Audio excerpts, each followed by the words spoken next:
Welcome to today's episode of Heard and Seen Around. I am Rajesh Karipurath. This is my take on macroeconomic and geoeconomic data points, which I find interesting. I hope you enjoy watching it as much as I enjoyed curating it. Cheers. Liquidity is abundant, mostly in explanations. We don't have a communication problem. We have a comprehension surplus. The system isn't broken. It's performing exactly as it was misunderstood. We encourage innovation, as long as it fits last year's plan. I asked for wisdom and got experience. It came with invoices. While most economies spent the last 2 decades climbing the income ladder, Japan somehow misplaced a rung. GDP per capita is actually lower than in 2000. The only major economy pulling off negative growth in a period when even slow movers moved forward. This isn't a sudden stumble, it's a long grind. Aging population, weak demand, and decades of ultra-loose policy that kept things stable, but not exactly thriving. Meanwhile, others sprinted ahead, China exploded, India accelerated, and even mature economies quietly compounded.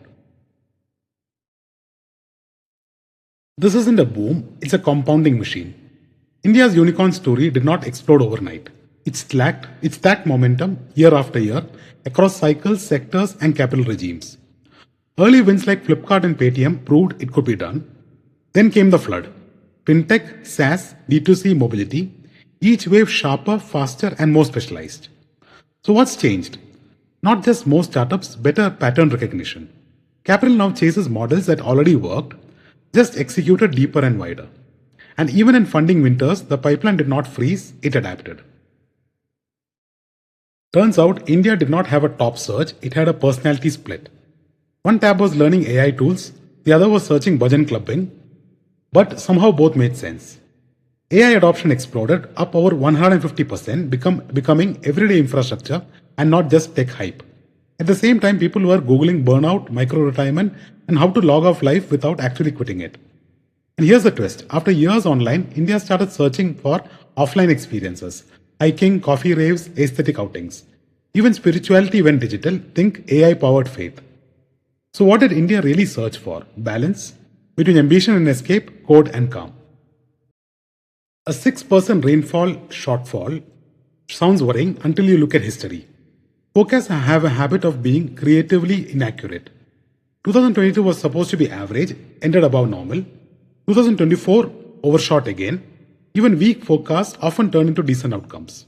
So what's the real signal? Not the headline number but distribution. A normal monsoon badly spread is worse than a slightly below normal one well timed. Markets know this game. They don't react to forecasts, they react to rain on the ground. For now, this is less crisis, more caution. But keep an eye on July. That's when the real story gets written. As Mark Twain said, climate is what we expect, weather is what we get. Mumbai just leveled up. Now India's second largest metro network, nudging past Bangalore. Not bad for a city that spent years stuck in traffic and PowerPoint plans. But zoom out, Delhi is still comfortably ahead with scale, connectivity and execution that others are still trying to replicate. What's interesting is the pace. Bombay's expansion is finally compounding. New lines, tighter integration and rising frequency.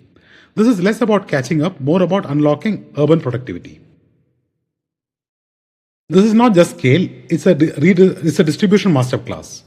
Amul crossing 1 trillion rupees shows what happens when you own the last mile and the daily habit.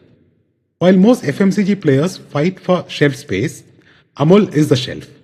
Milk, butter, cheese, high frequency, low churn, and now moving up the value chain with protein, organic and global expansion. What's powerful here? It's not built like a typical corporate giant, it's a cooperative that turned scale into dominance without losing pricing power. And in a market where demand can be fickle, Amul sells what people buy every single day.